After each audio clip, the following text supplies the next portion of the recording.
First contact reversed. Commander Sarah Blackwood stood motionless in the observation chamber of Helios Station, her dark eyes fixed on the holographic display showing an approaching vessel of clearly alien design. After 3 millennia of watching younger civilizations take their first steps into space, humanity faced an unprecedented situation. The vessel wasn't from any of the civilizations they had guided from the shadows. It was something entirely new. Analysis complete, Commander. Lieutenant James Chen reported, his neural interface casting a subtle blue glow across his features. The vessel's design doesn't match any known configuration in our archives. Energy signatures suggest they're approximately Type II on the Kardashev scale. Young, but advanced enough to be dangerous. Sarah nodded, her fingers unconsciously tracing the ancient markings on her command console, symbols that predated human civilization itself. For thousands of years, humanity had maintained its greatest deception, appearing to be a primitive, barely spacefaring race, while secretly watching over hundreds of developing civilizations. They're approaching the Mars defense line, Chen continued. Stealth systems are holding. They're seeing exactly what we want them to see.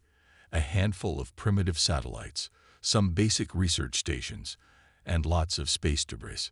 The real Mars, hidden beneath layers of quantum fields, housed one of humanity's largest shipyards.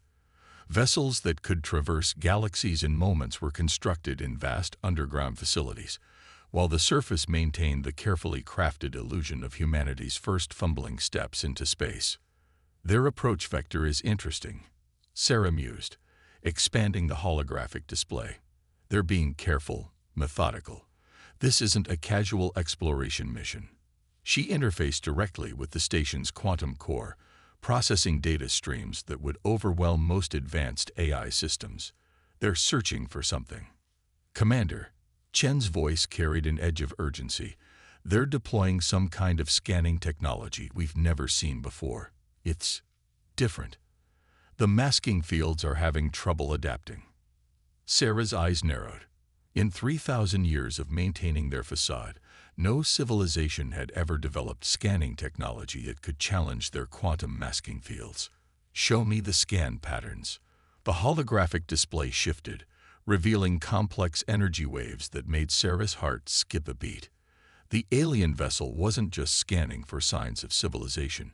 It was looking for something specific, something buried deep in the quantum signature of space-time itself. They're searching for Nexus energy, she whispered. Only humanity knew about the Nexus, the mysterious force that had elevated them from stone-throwing primates to masters of space and time in less than a century. The same force they had spent millennia learning to hide from the rest of the galaxy. Impossible, Chen breathed. How could they even know to look for it? Sarah's mind raced through possibilities. For thousands of years, humanity had guided younger races from the shadows, subtly steering them away from technologies that could detect the Nexus until they were mature enough to handle such power. But these visitors were unknown, unguided, and somehow aware of what they were looking for. Signal the Lazarus Protocol, Sarah commanded, her voice carrying the weight of a decision that would reshape the galaxy. And contact the Council. If these beings can detect Nexus energy, everything changes. As Chen relayed the orders, Sarah watched the alien vessel continue its methodical approach. The Lazarus Protocol would gradually reveal Earth's true nature, peeling back layers of deception built up over millennia. It was a contingency humanity had prepared for, but hoped never to use. Commander, Chen's voice was barely a whisper. They'd stopped. The alien vessel had indeed halted its approach, hanging motionless just beyond Mars' orbit. They're broadcasting something. The message that filled the command center speakers wasn't in any language humanity had encountered before, but its meaning was clear enough. 3 words, repeated in various frequencies and patterns. We found you. Sarah straightened, her expression set with determination. Humanity had hidden its true nature for thousands of years, playing the role of younger sibling to the galaxy's rising powers. But perhaps the time for shadows had passed. Whatever these visitors were, they had done the impossible. They had seen through humanity's greatest deception. "Prepare the first contact protocols," she ordered, "the real ones, and alert all stations throughout the galaxy. If we're going to reveal ourselves, we do it on our terms." As Earth's quantum fields began their carefully choreographed collapse, Sarah thought about all the civilizations humanity had guided, protected, and watched over. They were about to learn that their mysterious benefactors, the shadows that had subtly guided their development, had been their primitive cousins all along. The time of hiding was over. Now came the hard part, explaining to the galaxy why humanity had chosen to hide in plain sight for so long, and why they had chosen this moment to step into the light. The Guardians Unveiled. The Grand Council chamber of Earth's true capital city, buried 2 kilometers beneath the Mariana Trench, hummed with tension. Representatives from every hidden human installation across the galaxy had gathered, their neural interfaces creating a symphony of subtle light patterns in the darkened room. Above them, a holographic representation of the unknown alien vessel rotated slowly, its bizarre architecture defying conventional engineering principles. "They call themselves the Vorathi," Sarah Blackwood reported to the assembled council, her voice steady despite the gravity of the situation. "And they're not here by accident. They've been searching for us specifically." High Counselor Marcus Rivera, his dark skin illuminated by the ancient quantum crystals embedded in his ceremonial robes, leaned forward. "In 3,000 years, no species has ever detected our quantum masking fields. What makes these Vorathi different?" Sarah gestured, and a hologram shifted to display complex energy patterns. "They're using technology based on principles we've never encountered. It's not just advanced, it's fundamentally different from anything in our archives." "That's impossible," Counselor Zhang interjected, her neural interface pulsing red with concern. "We've guided the development of every major civilization in the galaxy. Every technological path has been documented, monitored, and understood." "Every known path," Sarah corrected. "The Vorathi came from outside our sphere of influence, from beyond the quantum veil we established around our sector of the galaxy. They evolved and developed without our guidance." The chamber erupted in murmurs. Humanity had spent millennia carefully guiding the evolution of countless civilizations, ensuring they developed along safe, predictable paths. The existence of a completely independent technological civilization challenged everything they had worked for. "What do they want?" Rivera's question cut through the noise. Sarah took a deep breath. "They say they need our help. According to their representatives, they've detected something approaching from intergalactic space, something that matches ancient warnings encoded in artifacts they've discovered throughout their region of space." The hologram changed again, showing a massive dark mass moving between galaxies. The sight caused several council members to stand in alarm. They recognized it from humanity's oldest records, the very reason they had chosen to become the galaxy's hidden guardians. "The Void Horizon," Rivera whispered. "It wasn't supposed to reach us for another 10,000 years. The Vorathi's calculations suggest it's been accelerating," Sarah explained. "Their civilization dedicated itself to finding the source of the warnings in their ancient artifacts. That search led them to detect our Nexus energy signature. They'd been looking for us because those same artifacts spoke of guardians who would rise to face the void when it returned." Counselor Zhang's neural interface shifted to a deep blue of contemplation. "So the question becomes, do we maintain our secrecy, or do we step into the light?" "There's more," Sarah added.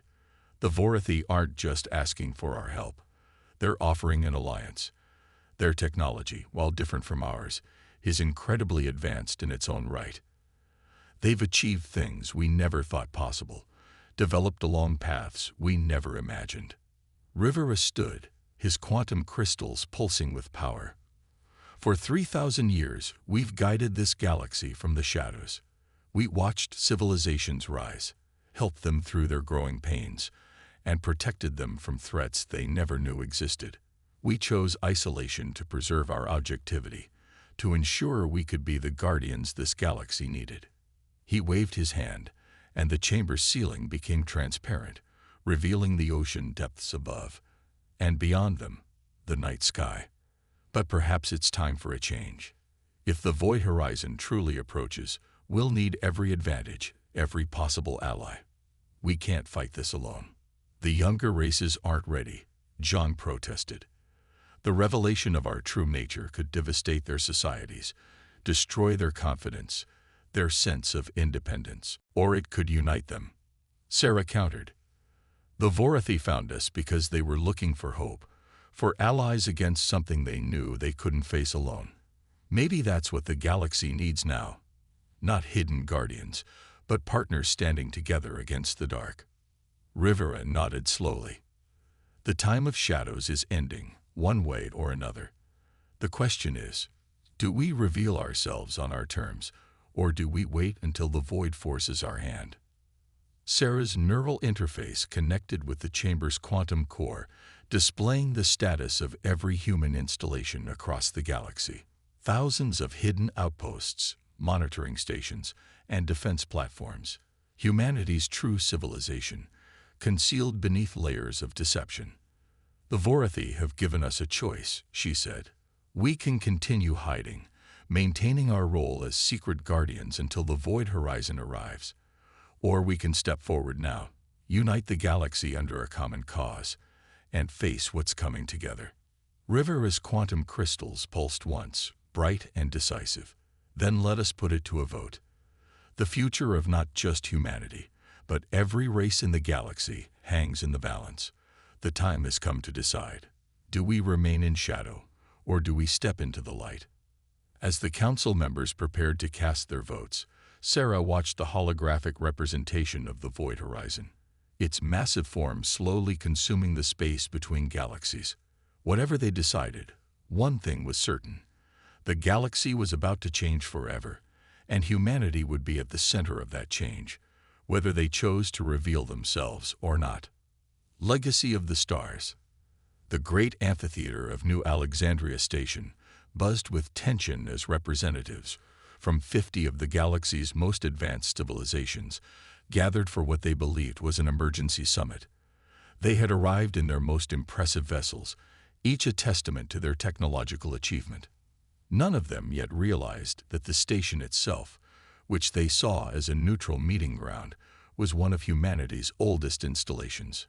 Sarah Blackwood stood in the shadows of the observation deck, watching the assembled delegates through quantum-enhanced vision. The Centaurian delegation's crystalline bodies refracted light in complex patterns. The Nexos's bioorganic ships pulsed with artificial life. The Vorathi sat apart from the others, their dark matter technology setting them apart as much as their recent arrival to galactic politics. The quantum fields are ready, Lieutenant Chen reported through their neural link. We can drop the masking effects at your command. Sarah nodded imperceptibly. After the council's vote, they had spent weeks preparing for this moment, a carefully orchestrated revelation that would minimize the shock while demonstrating why humanity had chosen to hide for so long. Begin the sequence, she ordered. The first change was subtle.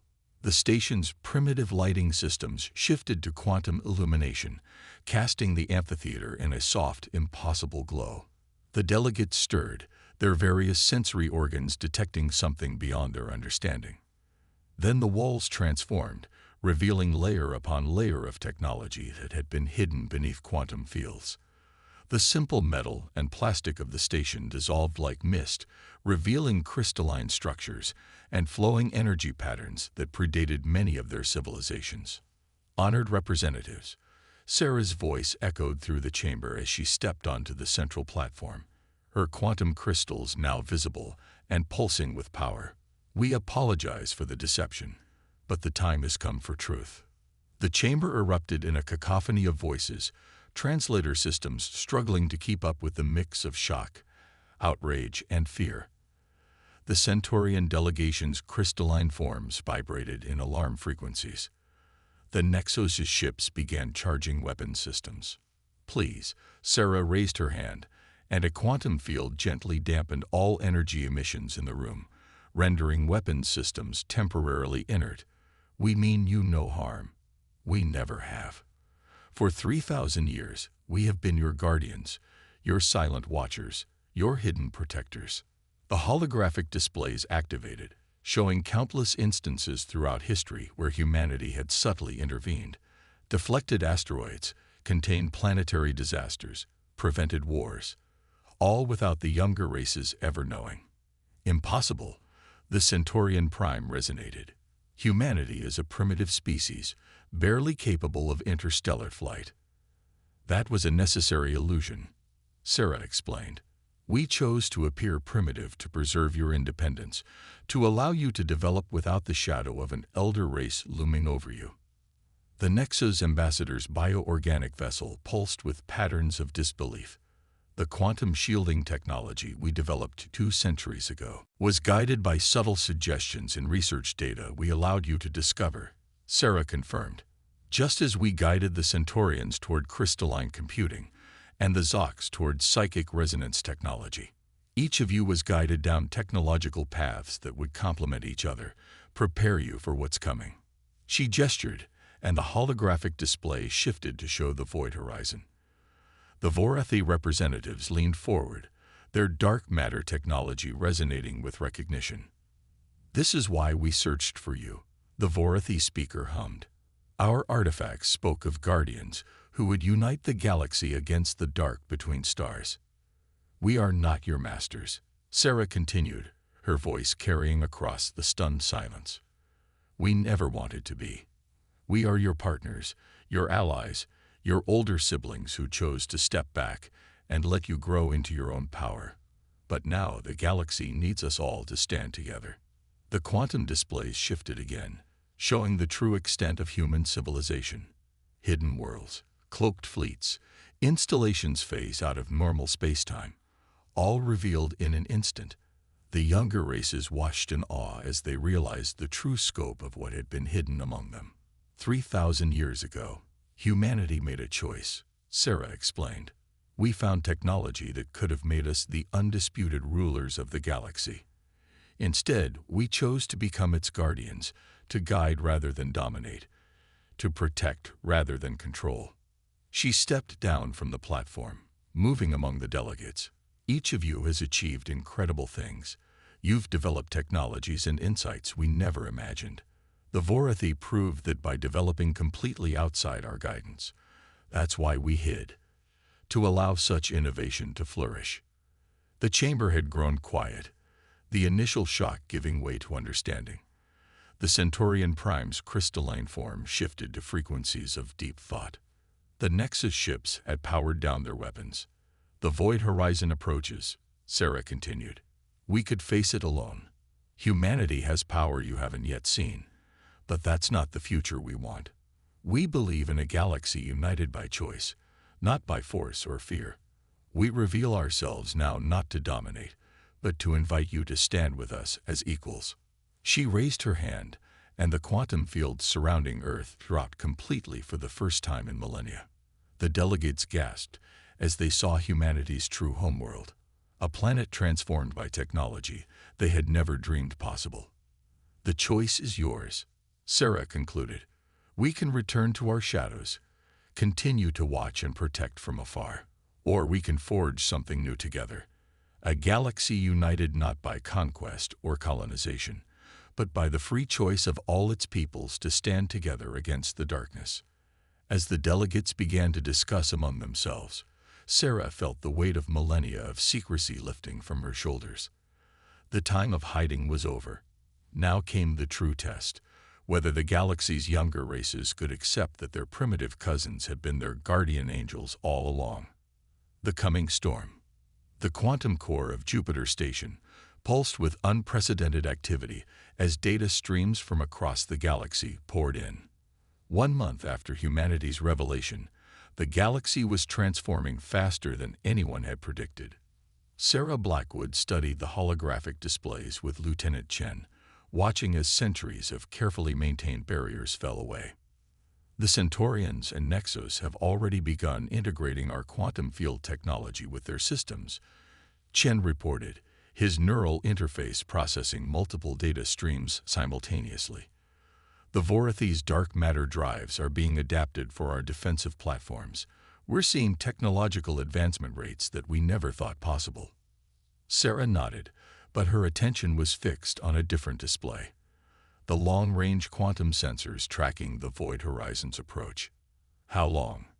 6 months until it reaches the galaxy's edge, Chen answered grimly. The Vorathi's calculations were correct. It's not just moving faster than we predicted, it's accelerating. The door to the command center opened, admitting High Counselor Rivera and the Vorathi speaker, Nexer. The alien's dark matter form seemed to bend light around it, a visual representation of their unconventional technology. The Collective Defense Initiative has been ratified, Rivera announced.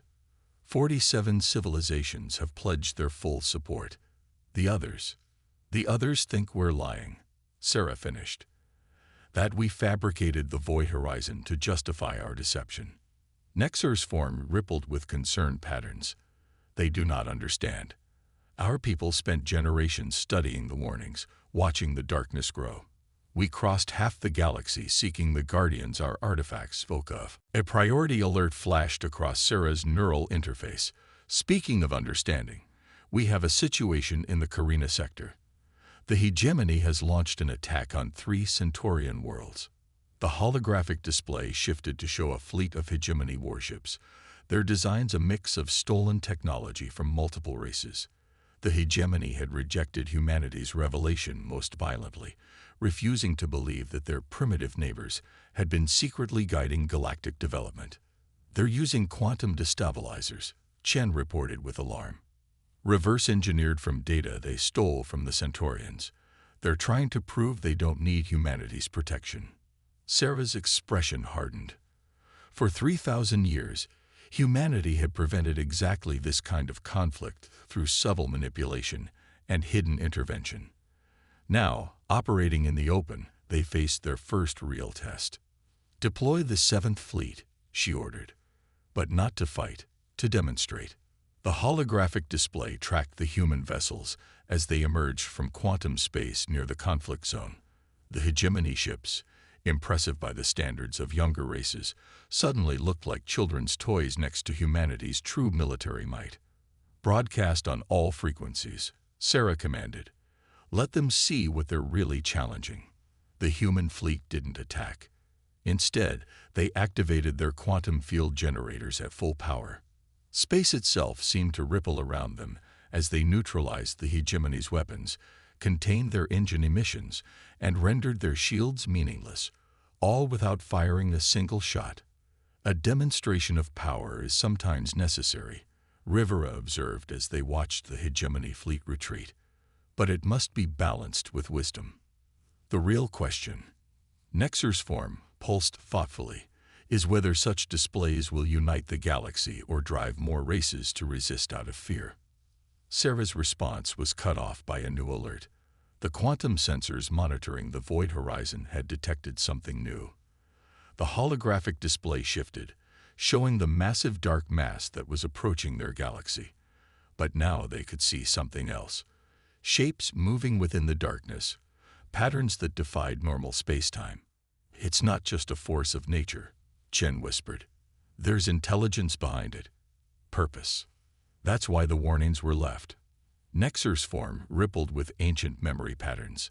The artifacts didn't just warn of destruction.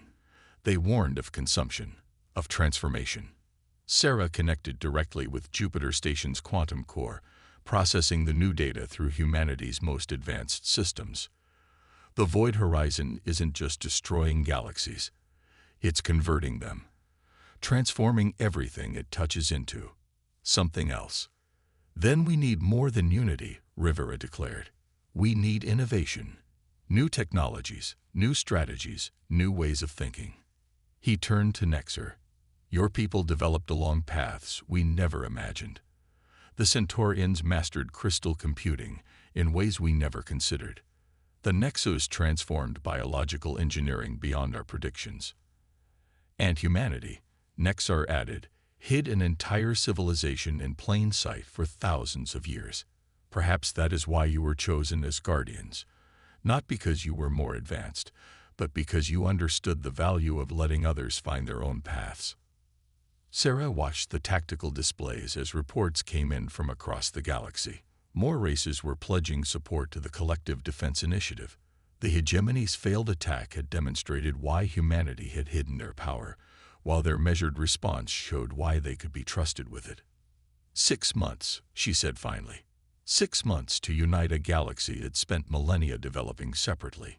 6 months to combine technologies that were never meant to work together. 6 months to prepare for something that's already consumed countless galaxies. Then we better get started. Rivera smiled grimly. Humanity spent 3,000 years preparing the galaxy for this moment. Now we find out if we prepared well enough. As the quantum core processed new defense strategies and integration protocols, Sarah thought about all the civilizations they had guided, all the subtle interventions and hidden assistance. They had spent millennia being the galaxy's guardian angels. Now they had to become something else. Its leaders, its teachers, its partners in facing an enemy that threatened not just their survival, but the very nature of existence itself. Dawn of Unity. The edge of the galaxy blazed with impossible light as the combined fleets of 50 civilizations faced the approaching darkness. Sarah Blackwood stood on the bridge of the Terran flagship Prometheus, watching as the final preparations were made. The void horizon loomed before them, a mass of darkness that seemed to devour the very stars themselves. All defense platforms are operational, Lieutenant Chen reported, his neural interface glowing brightly as he coordinated with thousands of ships and installations. The Centaurians have synchronized their crystal matrices with our quantum fields. The Nexus bioships are in position. Vorathi dark matter generators are at full power. Sarah nodded, feeling the weight of this moment. In the 6 months since humanity's revelation, the galaxy had transformed. Ancient barriers had fallen as civilizations shared their technologies, combining them in ways that even humanity had never imagined. The void is responding, High Counselor Rivera observed from his position at the tactical station. The massive darkness before them had begun to shift, taking on shapes that defied normal spacetime. It senses our presence. Through the quantum-enhanced viewing screens, they could see it clearly now, the true nature of their enemy. Within the darkness, entire civilizations moved like twisted reflections, transformed and corrupted by forces beyond comprehension. The void horizon wasn't just destroying galaxies, it was remaking them in its own image. "We're receiving signals," Chen announced, his voice tight. They're speaking to us, all languages at once. The message filled the bridge, a chorus of countless voices speaking as one. All becomes void. All becomes one. Resistance is transformation. No, Sarah declared, her voice carrying across the combined fleet's communication networks. Unity doesn't require uniformity. Strength comes from diversity, from finding our own paths while standing together. She gestured, and the quantum displays showed the true scope of their defense. Humanity's hidden technologies combined with Vorathi dark matter manipulation. Centaurian crystal computing merged with Nexus biological engineering. 50 different approaches to science and technology, working in harmony while maintaining their unique characteristics. That's why you couldn't consume our galaxy sooner, Sarah realized aloud. The precursors who left the warnings, they didn't just tell us about you.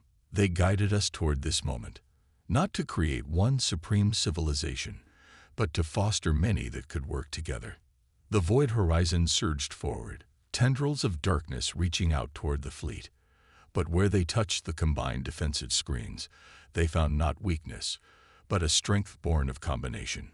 Quantum fields redirected dark matter energy into crystal matrices, which channeled it through bioorganic systems in ways that had never been attempted before. All fleets, execute Pattern Omega, Sarah commanded. The assembled ships moved in perfect coordination, their different technologies working together to create something entirely new. Humanity's quantum masking fields, perfected over millennia of hiding, now served to cloak entire battle groups. Vorathi dark matter drives opened paths through space that Centaurian crystal ships filled with devastating energy. The void recoiled, encountering resistance unlike anything it had faced before. But it was far from defeated. Massive shapes began to emerge from the darkness, corrupted versions of ancient civilizations it had consumed, twisted into weapons of void energy. "Second wave incoming," Chen reported. "They're adapting to our defenses." "Then we adapt faster," Sarah responded. "That's the advantage of true unity. We learn from each other, grow together, become stronger without losing what makes us unique." The battle raged across the gulf of space, a clash between unity and uniformity. The void sought to consume and convert, to make all things one under darkness. The combined fleet fought to preserve diversity, while proving that different peoples could stand together. Hours stretched into days as the conflict continued. Ships were lost, sacrifices made, but for every adaptation the void developed, the united fleet created two more. Humanity's experience in guiding technological development proved crucial as they helped coordinate the rapid integration of new discoveries and techniques. Finally, after what seemed like an eternity of combat, a change rippled through the void horizon. The darkness began to retreat, pulling back from the galaxy's edge. "They're leaving," Chen announced in disbelief. "The void. It's withdrawing." "Not retreating." Nexer's voice came through the command channel, the Vorathi speaker's tone thoughtful. "Seeking easier prey. It consumes what it can dominate, converts what it can overwhelm. But true unity, true diversity working in harmony, that it cannot face."